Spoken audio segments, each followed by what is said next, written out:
continuando um pouquinho aqui a nossa conversa sobre esse brincar independente e autônomo da criança. Vamos falar um pouquinho agora sobre a organização desses espaços, né? Entrar um pouquinho mais nesses detalhes. Então, como que o adulto, nesse papel um pouco mais indireto, né? Mas não menos importante, porque esse brincar independente, ele não vai acontecer se esse adulto não organizar esse espaço, não garantir esse espaço na rotina. Então, o adulto, ele tem um papel fundamental, né? Mas ele não aparece tanto. Por isso que é um exercício. Então, como que a gente pode organizar? Pensando em crianças menores, e aí eu vou generalizar um pouco, vamos pensar até os 3 aninhos, o que a gente pode fazer, né? Então, como que a gente pode ajudar? Além, né, do que a gente já conversou no vídeo passado, em relação à organização do espaço mesmo, né? Então, a gente vai reservar esse espaço. É interessante, muitas vezes, para os menores, a gente delimitar um espaço físico mesmo, então um tapete, um edredom, algo que você faça com almofadas, que delimita mesmo o espaço físico. Isso dá também esse contorno aí para essa criança, né, quando eles são menores. A gente vai pensar nesses materiais que a gente vai disponibilizar para a criança, né? Então, primeiro a gente tem que pensar, claro, na segurança. Para os pequenos, é muito provável que vá para a boca. Então, a gente tem que pensar na questão do tamanho.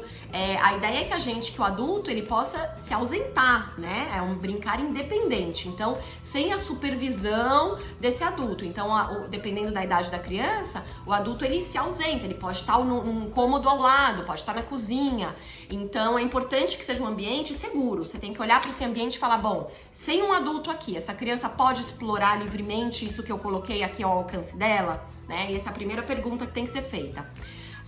Segundo ponto importante, a limpeza, a manutenção desses materiais, né? E quando eu digo materiais, a gente pode usar brinquedos, a gente pode usar materiais também, que eu vou falar um pouquinho também dessa sugestão. Então, eles estão limpos, né? Tem alguma superfície cortante, tem alguma parte enferrujada, alguma coisa que corte, enfim. Então, a gente tem que pensar nessa limpeza e manutenção desse brinquedo, desse material. Um outro ponto, existe uma variedade ali ou a gente está colocando ali a mesma proposta para essa criança explorar, né? A criança tá explorando com os 5 sentidos. Será que existe uma variedade de textura, de cor, de temperatura, de cheiro, né? De formato?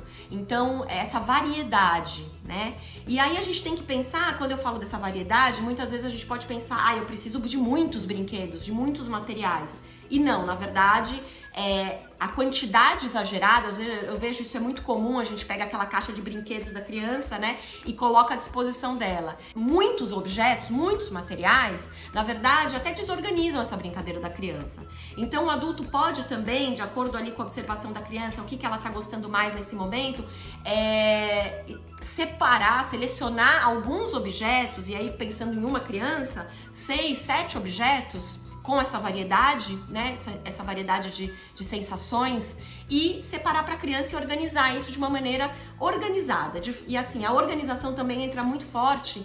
É muito diferente se a gente pega uma caixa de brinquedos e vira no meio desse ambiente, ou se a gente organiza de alguma maneira, né? A criança, o bebê pequeno, eles têm também um senso de estética, né? A gente não gosta de chegar e tá tudo arrumado, o adulto, né? Essa desorganização do ambiente desorganiza a brincadeira da criança. Então, é papel do adulto também organizar esse espaço, né? E reorganizar depois que a brincadeira tá acontecendo. Então, eu acho que esses são os pontos importantes pensando nas crianças menores, tá? Depois me conta aí como é que tá esse espaço aí de vocês.